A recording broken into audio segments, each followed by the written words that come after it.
Muito boa tarde, eu me chamo Leandro, sou aluno de Engenharia de Alimentos e hoje eu vou apresentar o relatório da prática de calibração de balança e vidrarias da disciplina de análise de alimentos. Eu vou fazendo assim porque eu estou gravando pelo telefone e estou pelo computador ao mesmo tempo, porque eu não tenho microfone. Bom, começando pela introdução já, que eu fiz basicamente um resumo de todos os aspectos que vão ser ditos aqui nessa apresentação, né, nesse relatório.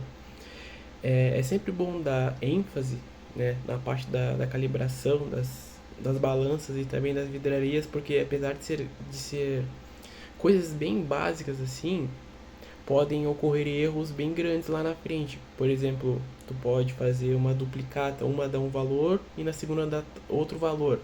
Aí tu já não sabe qual usar, por exemplo, já não sabe qual tá certa.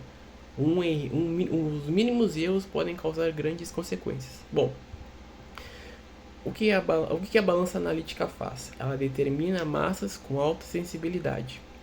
E as vidrarias volumétricas? Pipetas, balões, puretas. São fundamentais em análises que exigem alta exatidão. O que é a calibração? A calibração envolve a determinação da massa de água, sua temperatura e densidade para calcular o volume real. Incertezas absoluta e relativa são parâmetros importantes para validar a credibilidade dos resultados. Bom, com isso, nós temos o objetivo de realizar a calibração da balança de vidrarias volumétricas, visando expressar corretamente os resultados em relação aos seus algarismos significativos e das incertezas absolutas e relativa calculadas. Deixa eu ver se me esqueça aqui. Opa. E aí eu consegui trocar. Bom, e qual foram os materiais e os métodos utilizados? Nós utilizamos um termômetro, um becker de 50 ml, pipetas volumétricas de 1 e 5 ml, balão volumétrico de 100 ml, bureta de 25 ml, junto com o suporte, o peso padrão, balanças analíticas e semi-analíticas. A gente verificou a temperatura da água com o auxílio de um termômetro e consulta na literatura a densidade da água na temperatura obtida. Quanto à balança analítica, colocamos o peso a 105 graus durante uma hora em uma estufa, após colocar o peso padrão no dessecador por 20 minutos. Calibrar a balança analítica com a utilização do peso padrão. Seguindo aqui no materiais e métodos, na pipeta volumétrica, aferir uma pipeta volumétrica de 5 ml com água destilada, transferir o conteúdo para um becker previamente tarado e anotar a massa. Realizar as medidas em triplicata, repetir o processo para uma pipeta de 1 ml, no caso eu quebrei essa pipeta. Seguindo aqui, balão volumétrico, aferir o balão volumétrico de 100 ml com água destilada, transferir o conteúdo para um becker previamente tarado e anotar a massa.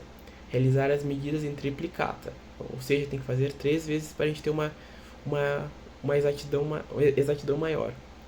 Quanto à bureta, aferir a bureta de 25 ml com água destilada, transferir o conteúdo para um becker previamente tarado e anotar a massa. Realizar as medidas em triplicata também. Bom, aqui estão os resultados.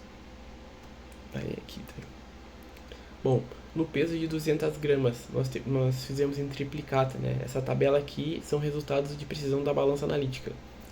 Bom, nos de 200 gramas, que fizemos triplicata, nós tivemos 200.1629, depois 200.630, depois 200.1628.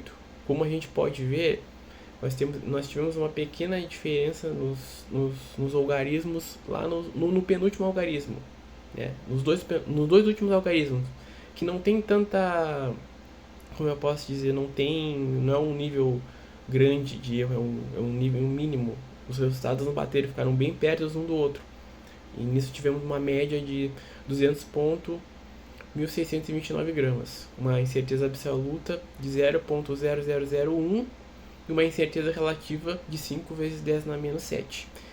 Nós também fizemos de 50 gramas, onde fizemos novamente uma triplicata, onde teve 50.0 416, 50.015 e também 50.0419 gramas, com uma média de 50.0416.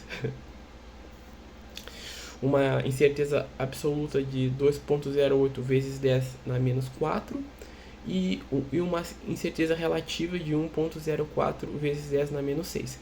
Ou seja, todas elas aqui tiveram, como é que eu posso dizer, foram bem próximas uma das outras, né? No caso, eu fiz esse trabalho com o Murilo, a gente teve bastante atenção para não ter uma diferença muito grande assim nas medidas que a gente estava colocando, né? Porque esse era o intuito da aula prática. E quando fizemos a média, a incerteza absoluta e a relativa, a gente conseguiu ver isso muito bem. A gente conseguiu enxergar que foram coisas muito pequenas, né? Números muito pequenos. Seguindo na próxima tabela. Bom, nessa tabela a gente tem resultados de precisão das vidrarias volumétricas, né?